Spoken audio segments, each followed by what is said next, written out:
Oh, hey, Jordan. Jordan's lost. I know. I was just, minding my own business and stumbled in this weird chat with y'all. God, like, I hate technology so much. It's working now. I This know. Like, I see Matt's face live. That's I not know, in and like, he looks crystal clear right now too.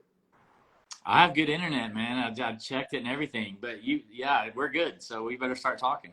Let me I get know. out of here. Get me out of You're here. leaving? Oh, wait. All right. This is y'all stuff. Bye. Love you, Matt. Miss you, Jordan. Kisses. Get me out of this shit. I think you I just don't pressed either. in. I don't know I think how. you just hit the X. Or I just turn think your that- phone off. I Whatever. think. Oh, there he goes. He's out. Well, Matt, I really appreciate it. I know you're a busy man, so now we're down to 17 minutes. So we're gonna have to make it the best 17 minutes ever. Perfect. Just like the porns I used to shoot. Spoken like a true gentleman. So, are we gonna win this week? Oh, you're fine. Yeah. You're all good. We're gonna win this week. Yeah, we're gonna win. Go down to Miami, no problem. All right. We need some good juju, man. Like that's We're what we good. need. We're good. I paid a visit to the star today. How to get them back on track. What'd you make them? I wasn't officially cooking for the team. I was meeting up with one of the players to exchange some stuff, but I did make one of the players some chili. Okay. And hey, it's a super cool story. I made a massive batch of my what I call Texas chili, and there goes the boss. And I gave half to this lineman, and half is going to President George W. Bush. You swear? On my life. Yeah. So they both might think it's a cool story. It gets me credibility both ways. The player was like, "What?" And the president doesn't know yet, but I know he likes the Cowboys, so maybe he'll think it's cool. I think it's amazing. Like, Yeah. oh my God, that is so cool. So, I'll have to say, like, a lot of people don't know, but like 2 years ago, you gave me a Make-A-Wish Foundation present. It was the coolest present ever. But I think I need another one. So if you have something cool coming up, let me know. All right. Yeah, I might have something next week. Oh, that's quick. No, I'm loaning one of my smokers to Tony Pollard's dad. Oh, he's gonna make some ribs down here? Yeah. That is too cool. Yeah, I'm pretty excited. I think he's pretty nervous though, because he's cooked on one type of cooker, and mine's different. And you know that Trevon Diggs had a barbecue sauce that he was selling. Yeah, I haven't met him, so it's gonna have to be a conversation. Yeah. Like he had a barbecue sauce. I think it's discontinued, but it was in all Kroger's, I think, in the South. So that's pretty cool. Huh. All right. Yeah, he hasn't been around. I mean, he's around. He hasn't been around when I've been there. Last time I was there, he was out. So hopefully soon. I need to meet him. How's that Martin? Martin okay? Yeah, I heard that they feel confident, I guess. So they got the best trainers in the world. I know. That is true. So a lot of people don't know your story. Your humble beginnings of a boy from Alabama comes to Texas, falls in love with barbecue. Yeah. And then what'd you do with the Dallas Stars as a kid? Or even as a kid, as a older, right? Adult. Well, yeah, sure. So I worked in downtown Dallas. I have a degree in finance, and I worked in financial services, but in IT my entire career. And so right out of college, or not right out of college, a few years out of college, let me back up. In 1997, I worked in the clubhouse for the Texas Rangers. And so I say that was the last year we were good before there was a major drought. I had an awesome clubhouse. I had Juan Gonzalez, Pudge, Will Clark, Lee Stevens. Were you bringing them all the goods that they needed? No. I didn't bring them anything. I just, cleaned mud off cleats and stuff like that, washed jocks. And were they really nice to you? Were they pretty cool? Yeah. Working in baseball is awesome. That's, what happens in the clubhouse stays in the clubhouse. So I can't tell you anything further. But our trainer, Danny Wheat, knew the Stars trainer, Dave Supernaut, and I was a game day guy, right? I just worked in the clubhouse, on game days. And so he asked if some of us were interested in going to work for the Stars. And I had just got season tickets for like a partial season with a friend. And so I'd been doing that for a couple years. So I went over there in 1999 as what I call a game day equipment assistant. So I worked in downtown, and I would just go over to Reunion Arena after and set the benches up. Basically called ourselves gopher. We stand between the benches and would gopher for whatever either team needed. We'd also take care of the penalty box, and then after wash all the laundry, stuff like that. So I did it for 13 seasons, every game, and then I kind of became the like fill-in guy because I just got way too busy and it was tough to keep up with. Also used to be a water boy for Dallas Cowboys cheerleaders for about 5 seasons before I jumped into season tickets. And now I'm on my 24th year of that. So yeah, big Dallas sports guy. 24 years. Yeah, this is my 24th year. So when was the last time, how many years ago? See, 95. So you were a season ticket holder our last Super Bowl? Or am I way off? I think the year I was after, no, I worked there then. So it was sometime, I think it was Quincy Carter's first year, maybe. I have to go back and check, but we made banners. And so we debate this all the time. Like we had banners like Tuna for President because Parcells was our coach. And we had Quincy Carter banners and all kinds of stupid stuff like that. So, yeah. And so I guess when you started truly barbecuing, it was for tailgates, right? That was like your MO? Yeah, definitely. Somebody had to cook. I actually started doing crawfish boils before that, which kind of started my outdoor cooking journey. And man, I see you taking care of the sponsors right there. Pull back on that Lone Star Light. I mean, you're a pro. Here, I'll help you out. I got some water too. There we go. Yeah. Meanwhile, I'm just drinking HEB water for now. Hey, but you can find your rubs at your local HEB in Central Market. Yeah, 7 HEBs, all the Central Markets. Yeah, you certainly can. So, anyway, forgot where we were.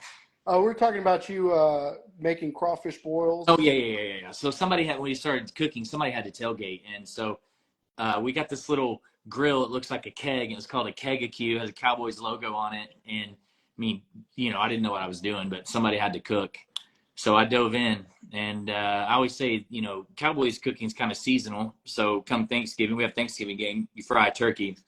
So it's the first time I fried a turkey, didn't know what the hell I was doing. I'm pretty good at that now. Hey, fried turkey is the best kind of way to eat a turkey. Yeah, 100%. Totally agree with that. So, yep, that's where I got my start, and it was all just for fun. And that's kind of serious. I actually got that grill back last year. A friend of mine's cousin had it and cleaned it up, and it looks brand new. And I actually have it in my outdoor kitchen. You might have seen it. So we're talking about doing a video on it. It's a little you attach a propane bottle to it, but it's a cool story. We should do it. Yeah. I'm all in. What's like the craziest thing you cooked on? Like year 24, I just want to cook on random shit. Like making it hard. Oh man, I don't know. I just laugh about cooking on like those square, like when you go to a park and they have those like square park, grills. I'll cook on anything. It doesn't matter. I'm with you though. Let's throw it down to like some, just some like basic $20 stuff. We should create a whole series of what can you do on what we should do, we should go get HEB barrels, right? And just do straight cooking on those. When I was on the TV show BBQ Pitmasters, the guy that beat me had like a $14.99 Walmart grill. Yeah. Oh, yeah. Still harboring that one. It's okay. Owen said he did a whole hog on a George Foreman. Who was it? Who said that? Owen, a wee bit quirky. It's my man, Owen. Oh, that's funny. Yeah. Actually, I've always I bought a whole direct pit, but I still haven't really did a whole hog on it. It's a commitment because that's a lot of meat to get rid of. Like you've invited me Memorial Day weekend, and I've not showed up the last 5 years of the invitation. Well, yeah, you were at family vacation. It's okay. But it's a big hit. How many people can you feed off of like a hog? Dude, a lot. Like we get a pig and we think we need to get a bigger hog, and it goes so far. Like we'll cook a 140-pound hog and have lot of people over, and we always have extra, so it goes a long way. That's for sure. Somebody asked, who's your favorite Stars player? No, that's my buddy Michael Limley, who worked at the Stars with me, and he knows the answer is Sergei Zubov. Back in the day, we had Zuby, who would come in the bathroom after the game, refuse to talk to the media, and I had this like big old coffee can. He would just come off, he'd skate 33 minutes, and he'd come off and rip 2 or 3 cigarettes in the shower, and the little coffee can is his ashtray. Oh, that's amazing. Yeah. And so you've been fortunate enough to preach the gospel of Texas barbecue. Like, where's some of the coolest places you've gone to, and where's some places you really want to go to teach people the Texas ways? Man, I've taught. I talk about a lot that I go to Sweden to teach, and teaching in Australia. That's kind of a thing, and a lot of people put it on their bucket list to go to Australia because American barbecue is so hot there. But when I was able to go to Sweden, and I think we're going to do that again next summer. That's special because Holy Smoke, owned by 2 guys, both named Johan. They, in Sweden, no one knows what barbecue is. They use these little single-use grills disposable that you get at a gas station. They're like the size of a half disposable pan, and they have charcoal in them, and they just direct grill, and they don't have any concept of low and slow barbecue. So that was I'll never forget teaching there, because my class there was 12 hours, and I was nervous about it. It was like 10 different courses, and they just always they pay more attention than any class I do anywhere. It's crazy. So that's definitely been the most unique. I always tell people, if I blindfolded you and took you to Holy Smoke, you would think you were in Texas. They import their beef from Texas. They sell Lone Star. I mean, it's a really cool place. So that one's pretty special to me. I've done it a couple times, and I think maybe I'll go back. I think I'm going to be going back next year. That's amazing. And I know you have Millscale on. Like, I try to tell people, like, it's a Ferrari to smokers. Like, if you have the ability, there's different levels, but if you have the ability, save up and just get a Millscale. It's going to last you a lifetime. Yeah, when I teach, I say people, the reason they buy a certain type of cooker is based on a lot of reasons. And, one of the biggest drivers is budget. And, when I bought my first expensive cooker, it was a Big Green Egg. It was $1,000, and I had to put it on a credit card. And so I'm never telling anyone, you don't have to buy a $5,000 or $50,000 smoker to make great barbecue. You can go to Academy and buy an Old Pecos, or you can buy an Oklahoma Joe, similar price point, and you can make great barbecue. I will tell, as you get serious about it and you want to invest, then you got choices. The thing with those inexpensive smokers, you could bring it home today and make a killer brisket on it, like an amazing brisket. Now, over time, with thin metal, it's going to warp. You're probably going to have you're going to have to fight the temperature control, because it's going to kind of be all over the map. And you're definitely not going to pass those down to your kids. So, at this point in my life, I'm pretty serious about what I do. And on the Millscale side of things, I've got a bunch of Millscale stuff. I have 2 big offsets. I've got an open fire table. I've got multiple yakitori grills. But for the home user, they're 94-gallon offset, which is around, $5,000 some odd dollars. It's the best in the market in my 100% opinion, or 100% truth. That's my opinion. You'll pass it down to your kids for sure. It's not going to warp. And I cook on mine all the time. Plus they're beautiful. They're sexy smokers. So I love them, but to each his own and what they want to do. And I've got all types of cookers. You know that, I've got everything from drums to Webers to Traegers to hasty bakes and everything in between. So there's a lot of ways to skin a cat. It's cool to be in the business I'm in, because I'm fortunate to be able to have all of these and, be able to use a lot of different toys. But, if you get serious about it, I tell people they should have multiple types of cookers. And, someone's commenting on a stick burner, obviously the traditional Texas way is to cook with a stick burner. And I think they make the best barbecue. But I typically will say in 2023, people are very busy.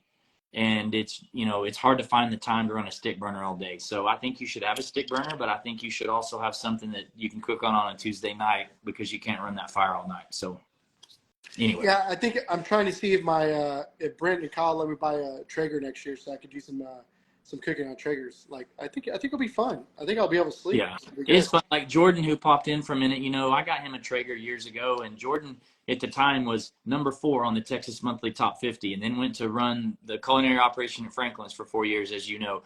And he has a huge appreciation for a Traeger, and uses one and makes a great brisket on one. So, different tools for different circumstances, different times, what's going on in your life. The good thing about a pellet grill, you can go watch your kid play volleyball and your barbecue still cooking at home. You don't have to worry about getting home. So, So I know you're a busy man. You got about 3 minutes left. Like, what's in the roadmap that's fun for 24 for Meat Church? Like, anything that you can drop, or hey, keep an eye out. Like, what's going on in 24? And by the way, I don't have like a hard stop. So, if you want a few more minutes of my comforting voice, just let me know. Well, I don't think people know that this is $2,000 every 30 minutes. So, like, I wish. We're kind of settled into a groove where we're really happy with what we're doing. I have a unique model, right? I'll answer your question, but when I started Meat Church, no one was doing it the way I was doing it. And now there's a lot of people doing it or trying to do it or whatever the case may be. So, what I love is that I get to wake up and do what I want to do on a daily basis. And I'm very fortunate. And what do I want to do? It's usually that, I want to wake up and I want to cook for cool people that, tell big stories. So, I said at the beginning of this, I'm cooking for a president tomorrow. And that's like, everyone that knows me knows that George W. Bush has been the number 1 person I've wanted to cook for a long time. So I can wake up and say, hey, I want to go do that. And being able to cook for, I don't know, it's share my food with well-known people and then also teach them to cook. I was texting Bryce Harper all week on how to cook his Christmas brisket. And I'm like, it's crazy. And it's almost like to the point where my wife just kind of rolls her eyes when I say, hey, guess who called? But, to be able to sit here and be like, man, half my day was teaching Bryce Harper to cook a brisket. It's crazy.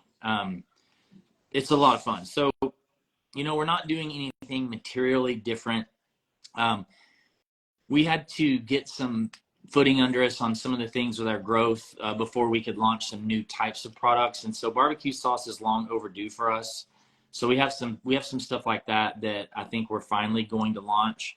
But we also spend a lot of time thinking, we have the number 1 seasoning in the backyard, and it's like, I don't have to do what all these other people are doing. I don't have to go do X. I don't have to open a restaurant.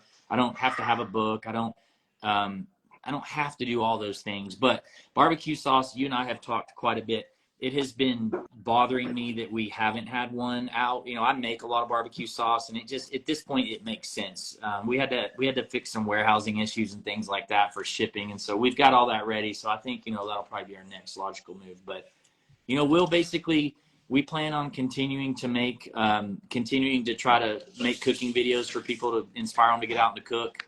And, we do have some new products. I've got a new seasoning that is ready that we're just waiting on.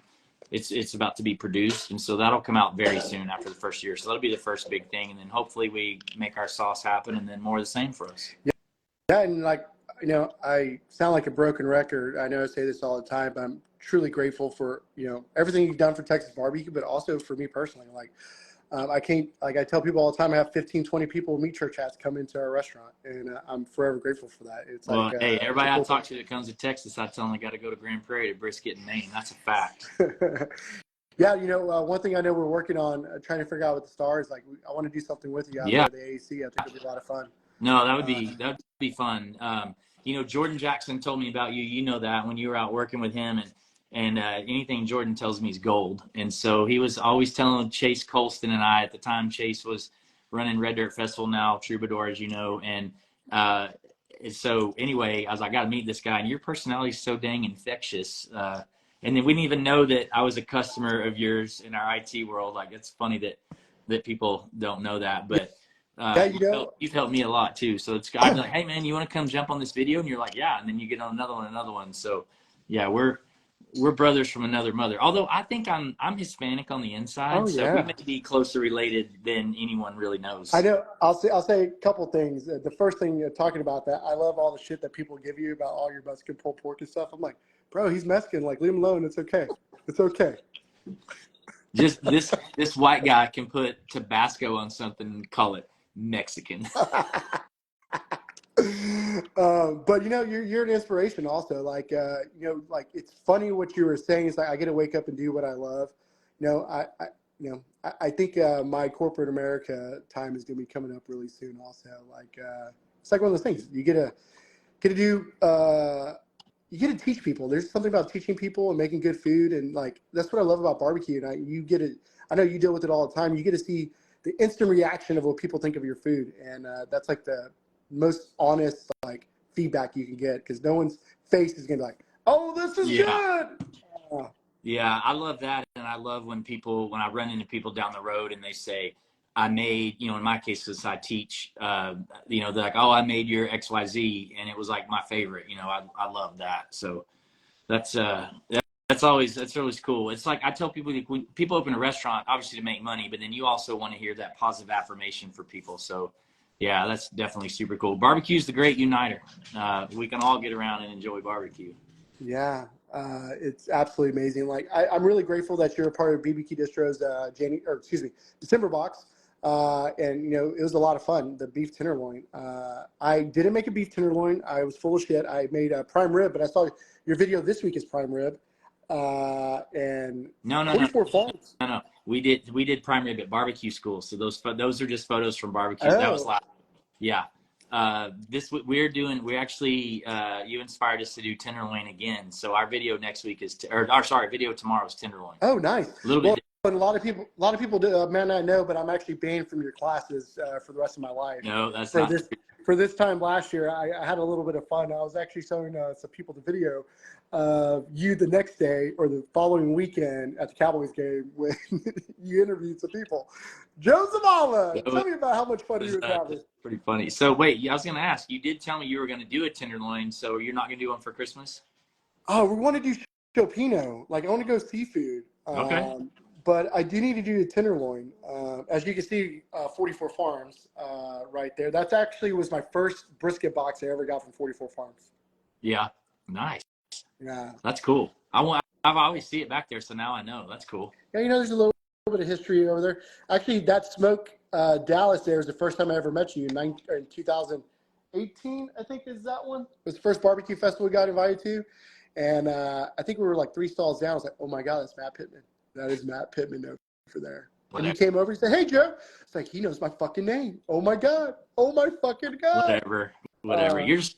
You're trying to get 30 more minutes out of me by buttering me up now. No, I like, honestly, I'm so grateful that you were part of the box in this. People love you, man. I don't think you understand how much good you've done for people and making them feel okay to cook in the backyard. Like, you have done so much for people. I'm just a normal dude, like my thing is simple. And I tell this a lot, and I'm sure you've heard me say it. I've done demos where people are doing these really elaborate demos, and that's fine. But I try to speak to the masses. Like, I want to have a rub for the masses. I want to, like when I teach, I want everyone to be able to do it. And good food does not have to be complicated. And so I just think it resonates with people. Normal guy, that has a good story. I don't know what it is, but I'm thankful that people are willing to dig what we do. It's been good for me and my family, and it is a lot of fun. Like, we had our re-grand opening of our shop a couple weeks ago because we moved, and we didn't promote it for very many days, and we were like floored at the amount of people that came in. So that's super cool. We finally realized that we've created something special, and it's fun. I mean, it's just all the people, are so cool. And I think people may not know this, but correct me if I'm wrong, but next year's year number 10, right? Yeah. I actually got the call to go on Barbecue Pitmasters while at the Sugar Bowl, where Trevor Knight in Oklahoma dismantled Alabama. But I got the call in the team hotel to go on Barbecue Pitmasters in December of 2013 at that hotel. So I actually did not care that Alabama lost, which is not normal for me. And I went and filmed the show at the end of January, and it aired Easter weekend. And so, is the 10-year next week, or is it, in the spring? I don't know. But we're going to have another party where we're going to invite everyone. Michael Lemley, do you kiss your mother with that mouth? Putting boomer on this? Like, come on now. But funny, Trevor Knight is now Meat Church guy. So, yeah. 10 years. So we'll have another big block party. Super fun a couple weeks ago. Christian and Kate did a great job putting it together, blew the doors off. And so now we're going to invite everybody, everybody we work with, and the city loved it. So we'll have a big celebration. So we're going to have to get you out there. Get you out there on Nomad. Yeah, or Millskill. I got to talk to you about, remember on the way to the Cowboys game, I asked you about putting Nomad on the Pecos? I'll send you a video. Did you put some wood up in between it? No, I did, but I pulled it out. It was not good. Well, the steaks look good though. Yeah, it was good. It was good. So we're actually, I don't know if you know this, but 44 Farms is giving away 2 tomahawks, I believe. So we're going to do a quick drawing of those really quickly, and then I'll let you go. And I'm very appreciative of your time. So the first one is Matthew Epstein. So that's the first one. And then the second one is Dustin Betancourt. So Kyle will be reaching out to you guys. Matt, I know you got to get back to the family. If you ever need anything, give me a holler. That barbecue style sounds amazing. Let me know what you think. That'd be a really cool thing. Hey, let's do something with the stars. Let's do something there. That'd be fun. Yeah, no, for sure. The Mavs, I may be doing some Mavs stuff too. So I think if maybe we get in front of Luca and teach him class, that'd be kind of cool. And Mark, but Mark's a vegetarian, so we're gonna have to come up with vegetarian stuff. Or I'll just teach somebody else. Like I mean, we convert vegetarians all the time, but it's just not as fun. Yeah. But no, 100%. We will get this. Brent is on their bad Instagram. He's like, let's go. He makes me do everything. So I get scared when he says, let's go. Let's go. Glad that we overcame the technical problems. All my IT knowledge has left me at this point. So all I know how to do is reboot things at this point. I know, like my son all the time, he says, my iPad doesn't work. I'm like, did you restart it? And he's like, Dad, why do you always say that? I'm like, that's pretty much it, or you don't have enough memory.